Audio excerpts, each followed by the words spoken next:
de Janeiro. Bem, o Supremo Tribunal Federal está ouvindo essas testemunhas de defesa arroladas pela defesa do ex-presidente Bolsonaro e não são quaisquer depoentes. Tem o governador de São Paulo, Tarcísio de Freitas, do Republicanos, tem o presidente nacional do Progressistas, o senador Ciro Nogueira. E a Raniele cobriu o que disse Ciro Nogueira. O que foi que ele falou, Rani?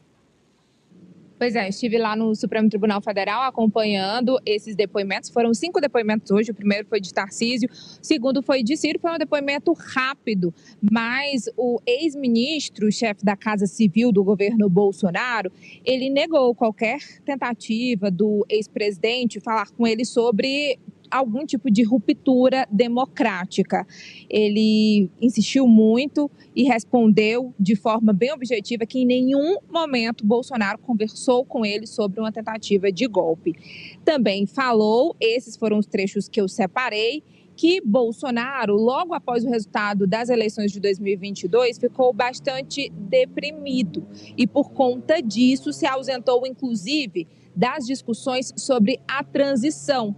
E o senador do Piauí, Ciro Nogueira, que é aliado de Bolsonaro, ele disse que ficou decepcionado com o ex-presidente porque ele não queria saber da situação do país naquela época. Talvez ele estivesse preocupado com outras coisas, né, Ari? Como mostrou o relatório da Polícia Federal. Mas a gente tem a primeira parte que eu separei da fala do senador Ciro Nogueira, em que ele fala sobre a situação de Bolsonaro logo após o resultado das eleições de 2022, com um quadro de depressão, segundo ele. Vamos ver.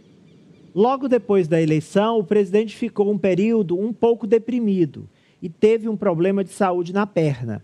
Teve que se recolher no Alvorada. Lá eu me dirigia às informações, mas não precisava despachar nada com ele, porque ele já tinha me dado o comando, disse Ciro Nogueira.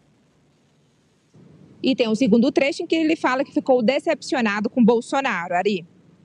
Com certeza ele ouvia o que estava acontecendo, mas houve até uma certa decepção pela falta de interesse. Comentei isso com ele.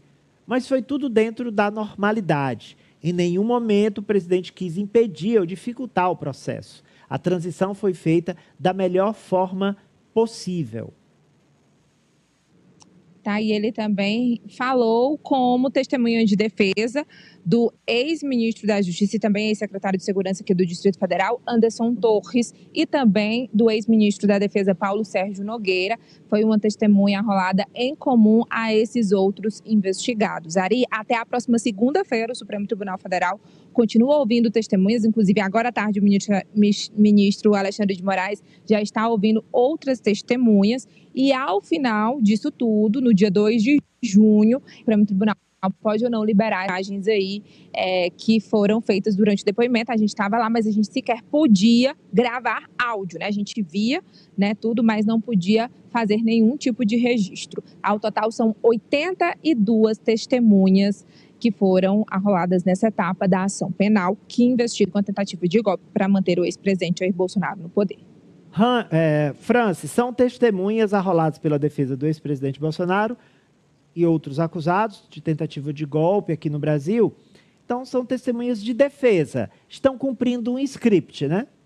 Estão, Ari. É um depoimento, um teor que já se esperava do ex-ministro da Casa Civil e senador Ciro Nogueira. Tanto o depoimento dele quanto o depoimento do governador de São Paulo, Tarcísio Gomes de Freitas, vão nessa linha.